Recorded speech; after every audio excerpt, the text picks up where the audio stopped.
මෙන්න බලනවා නම් සෙනඟ මේ තමයි ජනතාව අපි ගත්ත ජන බලයක් අන්නේ ජන බලය අද මෙතන ඉන්නවා මේක තමයි ජන බලය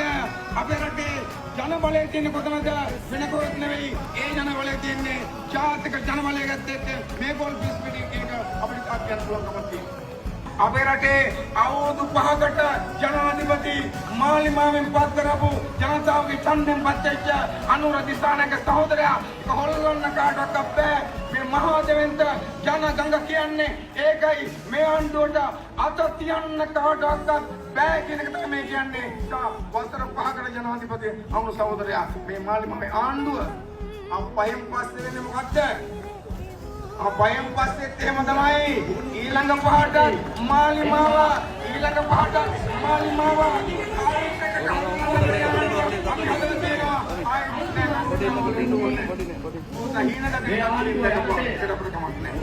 අපි හදේ තුනේ ජාත්‍යන්තර කම්කරුතුනේ